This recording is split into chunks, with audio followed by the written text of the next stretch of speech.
এক সপ্তাহ পর অপু বাসার ভেতরে প্রবেশ করতেই ইভা অপুর কলার ধরে অপুর গালে কষে চর বসিয়ে দিল। অপু অবাক হয়ে ইভার দিকে তাকিয়ে পড়ল। এর মানে কি ইভা? একদম চুপ। তোর নোংরা মুখে আমার পবিত্র নামটি নিবি না। তুই ব্যবসার কথা বলে খারাপ মেয়ে মানুষ নিয়ে মাসের মধ্যে এক সপ্তাহ দু সপ্তাহ বিভিন্ন শহরে ফুর্তি করে বেড়াস। আমি তোর সংসার করব না। তুই আজ আমাকে ডিভোর্স দিবি। কথাটি বলেই আবার অপুর গায়ে হাত তুলতে যাবে এমন সময় অপুর মা এসে ইভার হাত ধরে ফেললো। ইভা উত্তেজিত হয়ে বলল, আপনার এত বড় সাহস, আপনি আমার হাত ধরলেন? তোমার সমস্যা কি? তুমি কার সাথে কথা বলছো তা কি ভুলে গেছো?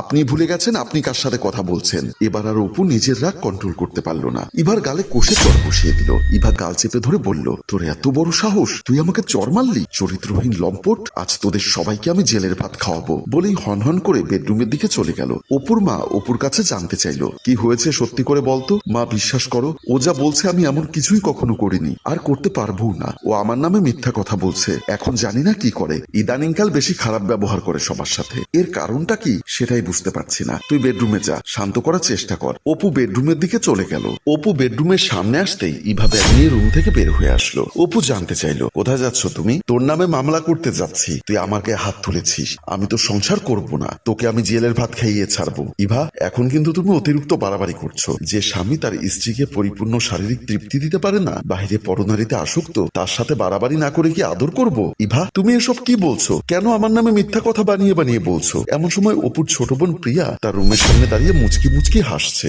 আর হাতে তালি দিতে দিতে বলল, বা দারুণ ব্যাপার। অপু ইভা দুজনেই অবাক হয়ে গেল। ইভার রাগারও বেড়ে গেল। রাগান্বিত হয়ে প্রিয়া রুমের দিকে পা বাড়ালো। প্রিয়ার সামনে এসে দাঁড়িয়ে পড়ল। হাতে তালি দিয়ে কি মজা করছো?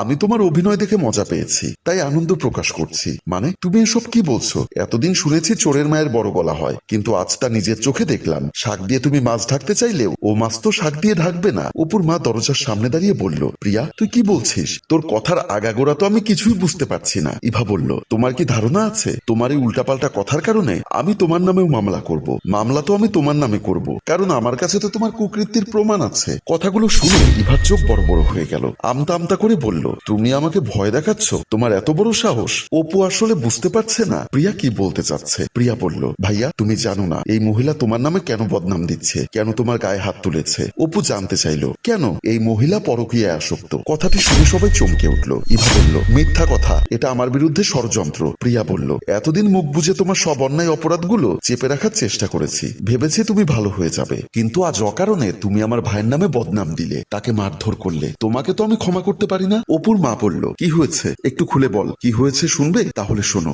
সপ্তাহখানেক আগে তুমি যখন ব্যবসায়িক কাজে ঢাকা গিয়েছিলে, ঠিক তখন ইভা বয়স্ক একজন লোককে নিয়ে বেডরুমের ভেতর ঢুকেছিল। আমি পেছন থেকে ডাক দিতেই থতমতো খেয়ে দাঁড়িয়ে গেল। আমি পাশে গিয়ে দাঁড়ালাম। তারপর ইভা বলল, প্রিয়া, তুমি আজ কলেজে যাওনি? সকালে তো কলেজে যাবার কথা বলে আমার কাছ থেকে গাড়ি ভাড়া নিলে। আমার শরীরটা খারাপ লাগছে, সেজন্য যাইনি। তা উনি কে? ইভা কি বলবে বুঝতে পারছে না। ইভা কাঁপা কাঁপা গলায় বলল, উনি আমার আঙ্কেল, দেশের বাহিরে থাকে, হঠাৎ করে আমার সাথে দেখা করতে এসেছে। ও আচ্ছা, আসসালামু আলাইকুম। আপনি কেমন আছেন? ওয়ালাইকুম আসসালাম। আমি ভালো আছি। তা তুমি কেমন আছো? ভালো। আচ্ছা ভাবি, তোমার আঙ্কেলকে নিয়ে রুমের ভেতরে যাও, আমি চা নাস্তা দিচ্ছি। না না, চা নাস্তা লাগবে না, আমি কিছু সময় পর চলে যাব। তা কি করে হয়? তোমার আঙ্কেল আমাদের বাসায় প্রথম এসেছেন, চা নাস্তা তো খেতেই হবে। সমস্যা নেই, আঙ্কেল কিছু খাবে না, ডায়াবেটিক্সের রুগী তো।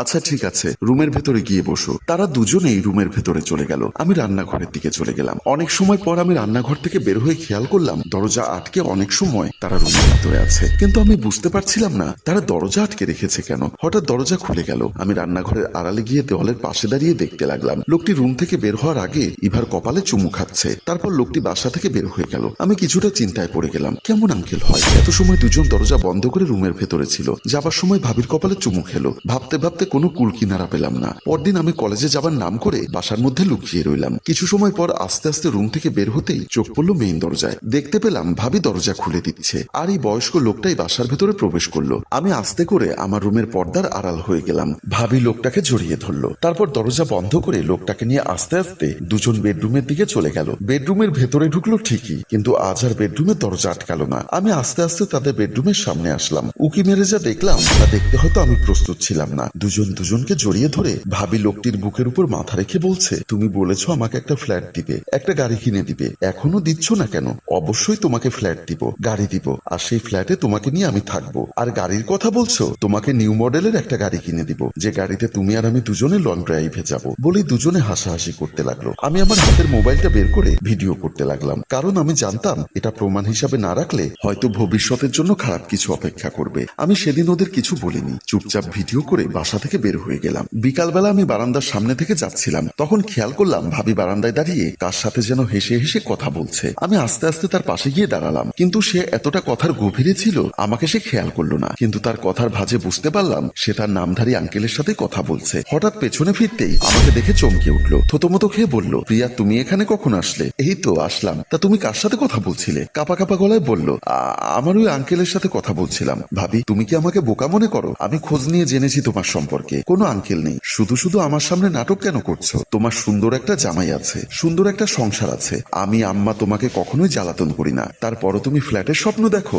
গাড়ির স্বপ্ন দেখো। ওই লোকটির বুকের উপর মাথা রেখে সেই স্বপ্নগুলো তুমি প্রকাশ করো। কথাগুলো কি ঠিক? আমার কথা শুনে ভাবি বুঝতে পারলো সে আমার কাছে ধরা খেয়ে গেছে। মুহূর্তের মধ্যে নিজের রূপ বদলে ফেলে নেকা কান্না করতে করতে আমার দুহাত ধরে অনুনয় বিনয় করে ক্ষমা চাইতে লাগলো। আমি ভাবির কান্না দেখে নিজের মনকে আর শক্ত করে রাখতে পারলাম না। আমি সেদিন আমার ভাইয়ের কথা ভেবে ওর মতো খারাপ মহিলাকে ক্ষমা করে দিয়েছিলাম। ভেবেছিলাম ওদের সংসারটা যেন না ভাঙে, কিন্তু ঢেকি স্বর্গে গেলেও যে ধান ভাঙে তার উদাহরণ হলো এই খারাপ মহিলা। ও ভালো হতে পারেনি, তাই ভাইয়া তোর সাথে এমন নাটকটা করছে। এখন ওই লোকটার সাথে ও পরকীয়ায় জড়িত আছে। ও স্বপ্ন দেখছে অল্প সময়ের মধ্যে বড়লোক হয়ে যাবে। ভালোভাবে স্বামীর সংসার করা ওর নীতি নয়, তাই তো অহেতুক তোর উপরে মিথ্যা অভিযোগ দিয়ে তোর গায়ে হাত পর্যন্ত তুললো। দূর থেকে দাঁড়িয়ে অপু তার মা সমস্ত ঘটনা শুনে দৌড়ে কাছে এসে দাঁড়ালো। অপুর মা ইভা চুলের মুঠি ধরে হুঙ্কার ছেড়ে বলল, অপু পুলিশকে খবর দে। প্রিয়ার কাছে যখন সাক্ষী প্রমাণ আছে তখন ওকে আর ওই লোকটাকে পুলিশে দিব। ইভা এবার হাউমাউ করে কান্না করতে লাগলো, দুহাত জোর করে সবার কাছে ক্ষমা চাইতে লাগলো। প্রিয় ভিউয়ার্স, আপনাদের দৃষ্টিতে কি মনে হয় ইভা কি ক্ষমা পাওয়ার যোগ্য?